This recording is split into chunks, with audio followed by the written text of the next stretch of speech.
What's up, everybody? Welcome back to the channel. Yo, check this out, y'all. Despite a court order, White House bars AP from Oval Office event. So, yes, this is an update video, just in case you guys were wondering. I covered a video a little while back talking about the AP, the Associated Press, sued the Trump administration because the Trump administration denied them access to the Oval Office, Air Force One, to certain, White House events with the president, barred them from going to these places. They still had access to the press briefing room, the press pool, and all that nonsense, but they just barred them access to privileged events, essentially, is what went on. And we covered the lawsuit. And then I think last week, I believe it was, a federal judge issued a ruling saying you got to let them back in. And I'm like, this is nonsense, y'all. It really is. To me, it seems like nonsense, because this is not denying. They sued on First Amendment grounds, in case you're not up to speed on this.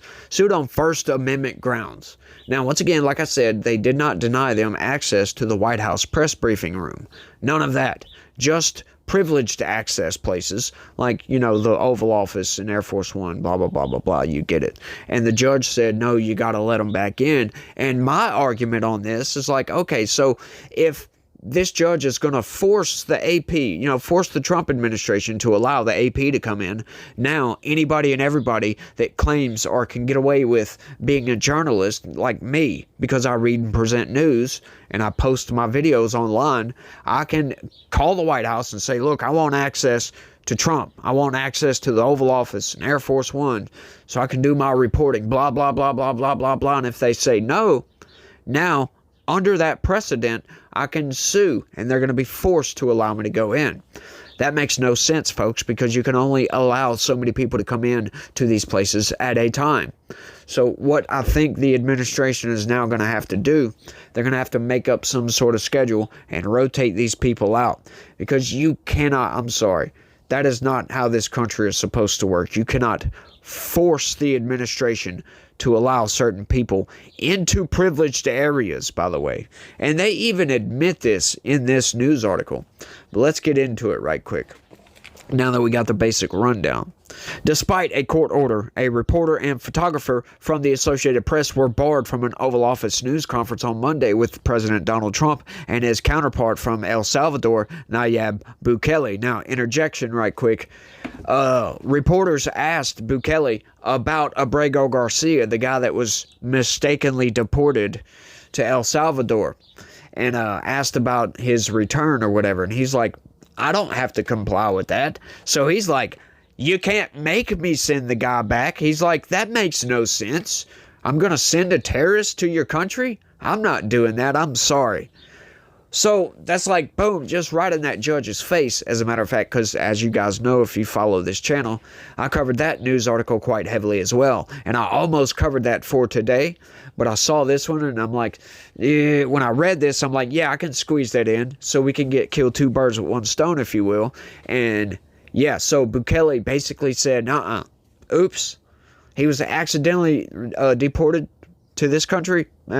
Sorry, can't do nothing for you.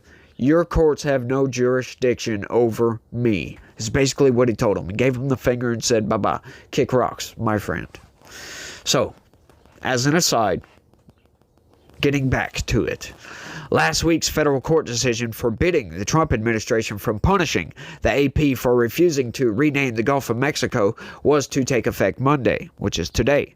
The administration is appealing the decision and arguing with the news outlet over whether it needs to change anything until those appeals are exhausted. So basically, what the Trump administration is saying, look, we've still got appeals going on. This is an ongoing court case. It's still being litigated. By God. So, no, we're not going to let you in until then. And the Associated Press is like, the judge has spoken. You must let us in. That's what's going on. Crazy, y'all. I find it hilarious. This whole thing is just funny to me. The U.S. Court of Appeals for the D.C. Circuit set a Thursday hearing on Trump's request that any changes be delayed while the case is reviewed. But they didn't put the in there, by the way. Yeah, they do that sometimes, y'all, but, It is what it is. The AP is fighting for more access as soon as possible. Since mid-February, AP reporters and photographers have been blocked from attending events in the Oval Office, where President Donald Trump frequently addresses journalists, and on Air Force One. The AP has seen sporadic access elsewhere and regularly covers White House Press Secretary Caroline Leavitt's briefings. Like I was saying, they still have access to the press briefing room. They can ask all the questions, take all the pictures that they want to from there. Gotta love it, y'all. Leavitt is one of the 3 administration officials named in the AP's lawsuit. The dispute stems from AP's decision not to follow the president's executive order to rename the Gulf of Mexico, although AP Style does cite Trump's wish that it be called the Gulf of America. The AP argued, and U.S. District Judge Trevor M. McFadden agreed last week that the government cannot punish the news organizations for exercising its right to free speech. Sorry. I went to put my phone down before I was done reading. Oops. This has nothing to do with their rights to freedom of speech or their freedom of speech rights, if you will. Has nothing to do with that at all. Sure, that is kind of the reasoning behind it, I guess, but this comes down to privileged access because they decided to write fake news and call it the Gulf of Mexico instead of the Gulf of America, if you will. This is from the Trump perspective, by the way. I'm not saying I totally agree with this, but that's what they've decided since they want to publish fake news. Well, you don't get access to the privileged areas. I'm sorry. Now, my opinion on this is very petty on the Trump administration, but they're logically correct, if you will. It's really petty, though. Really, really petty. But once again, if this was something other than the left-wing news, I would probably be like, no, Trump, come on, man, what are you doing here? And, defying the court order, essentially, is kind of riding the line between whether I criticize Trump for this or not. I'm still kind of laughing at it because it's the AP we're talking about, and I really don't care. But, if I'm going to be fair about this, it doesn't matter who it is, really. But once again, it all boils down to this isn't about freedom of speech. They can do and say whatever the hell they want to. Once again, this is about privileged access to the Oval Office and to Air Force One and any other events that, Donald Trump feels like he doesn't want the AP there. Essentially, that's what this is about, though. McFadden on Friday had rejected Trump's request for more delay in implementing the ruling. Now the president is asking an appeals court for the same thing. We expect the White House to restore AP's participation in the White House press pool as of today, as provided in the injunction order, AP spokeswoman Lauren Easton said Monday. The extent of AP's future access remains uncertain, even with the court's decision. Until being blocked by Trump, AP has traditionally always had a reporter and photographer among the small group of journalists invited into the Oval Office. There you go, folks. They're outright admitting that they get invited into the Oval Office. Trump does not have to do any of this. He does not have to allow reporters on Air Force One. He does not have to allow them in the Oval Office. And this is privileged access to the President of the United States. And they are suing the federal government to force themselves upon Donald Trump, essentially. This is the problem I have with this. It has nothing to do with their freedom of speech. Once again, he's not retaliating on the Associated Press for anything. He's just saying, you want to run your mouth, you're not going to get access to me. That's all this is. And I think he's well within his rights to do so, in my opinion. If you have a differing opinion, let me know down in the comments section. I'd love to hear from you, and we can work these ideas out like Americans should be able to do. Have open, honest discourse. I'm just saying, though. That's how I feel about this.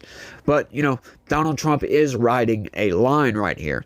And, Donald Trump is riding a line with a lot of different things. And I'm like right on the edge of criticism on several things. Like some of these deportations, the tariffs, as a matter of fact. Yeah, I'll come out and I'll talk a lot about the tariffs. It might sound like I'm like, yay, tariffs. But I'm not like, yay, tariffs, because it's going to damage the country. It absolutely will. But what's the alternative to these tariffs? Just continue to get crapped on? Right? Like all the currency manipulation, the trade barriers, everything like I was talking about in my last video, which if you haven't seen it, go check that out. It explains it quite well. Where's the solution here? We've been getting taken advantage of for decades at this point. Something has to change. Our economy, our wealth is being extracted on a daily basis, day by day by day, a little bit at a time. Our government can't fund itself, for crying out loud. Something has to change. We need to boost our economy. We need to boost manufacturing. The more manufacturing we have, the more corporations, the more businesses in the United States, the more tax money the government can get to fund itself. That's how I see that. Right now, I know a lot of people argue, well, why is he deporting all these criminals? That's the Democrats' solution, is just import people from all over the world. But that's not a good idea, because then you put your citizens in danger. You're putting their safety in jeopardy at that point. Because you get a bunch of people coming in, we don't know who they are, and you get their cultures clashing. And, once again, these people aren't vetted, so we have no idea if they're criminals, blah, blah, blah. They might not be contributing members of society. So that's why you don't just open your borders and allow people to flood into the country. So something has to be done. But, I'm way off topic. Let's get back to it, by the way. McFadden did not order that to be restored, only that no news organization should be shut out because the president objects to its news decisions under a principle called viewpoint discrimination. No other news organization in the United States receives the level of guaranteed access previously bestowed upon the AP, the administration argued in court papers over the weekend. The AP may have grown accustomed to its favored status, but the Constitution does not require that such status endure in perpetuity. That is right. That is my whole argument. This is privileged access to the administration. Just because you've been traditionally there and you're always there does not mean that you'll always have that access. Once again, this has nothing to do with their decision technically, right? Under the law. Now, you could say it does, and that's the reasoning that Trump gave. Well, they don't want to report real news. They want to report fake news. Go right ahead, but you're not going to get privileged access. I think he's in the right here, honestly. Now, defying the court orders, yeah, okay, we're kind of pushing it kind of far here, Trump. Now, once again, I'm not over that line into criticism on this, because he's still got an appeal, and I think until all these litigative, I don't know if that's a real word, litigative avenues have been explored, if you will, then yeah, I think his ruling stands. His decision stands, essentially, that he's not going to allow them in until this makes it up to the Supreme Court. And that's what I have to say about that. But once this does make it, if it makes it to the Supreme Court, I have a feeling the Supreme Court's going to be like, huh? No. And send it back down to the lower court. But you never know. It might make it to the Supreme Court. If it makes it to the Supreme Court, though, and Donald Trump still decides not to abide by the court's ruling, then we're going to have a problem. We're going to have a slight bit of a problem. Although it's not a major problem, because this is a ridiculous case, in my opinion. It's the height of petty, if you will. It kind of is, right? But that's Donald Trump. You don't cross the guy. The guy's nice as hell. He'll take the shirt off his back and give it to you if you ask him nicely.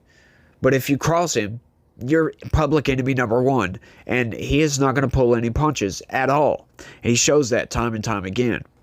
All the Associated Press would have had to do is rename it to the Gulf of America. Once again, they only do this. I've pointed out the blatant hypocrisy with the AP on this one. They're lefties over there, as we all know. And the left, they're all about diversity, inclusion, equity, and all that good nonsense. So this decision to change the Gulf of Mexico to the Gulf of America, I'm sorry, the country of Mexico does not get the monopoly on naming the Gulf that is shared between several different countries. As a matter of fact, this entire continent is named America. So him changing it to the Gulf of America is much more inclusive of the United States, Mexico, Cuba, because I think Cuba, and there's a couple other countries that I don't remember right off the top that kind of round that out, I believe. Or maybe it's just Mexico and the United States and Cuba. I'm not 100% sure on that, but regardless, still more inclusive. So the left should be all on board with this, but they're not. They're absolutely not. And that's a shame. Because, once again, it's an avenue I can point out their blatant hypocrisy on this. It's just because it's Donald Trump. Once again, like Donald Trump said at that pseudo State of the Union address, he said he could cure cancer, he could bring about world peace, and they would still not cheer for him. They would find some sort of way to criticize what he done. And he's totally right about that. He's completely right. And it's a shame, y'all. They cannot see their own logical fallacies on this. They just can't. They just don't have the ability to see that they're being hypocrites. But I think I've rambled on for long enough on this one. I want y'all to let me know what y'all think about all this down in the comment section. That's all I got on this one. I want to thank everybody for watching. Y'all try to have a good day. Stay legitical. Peace.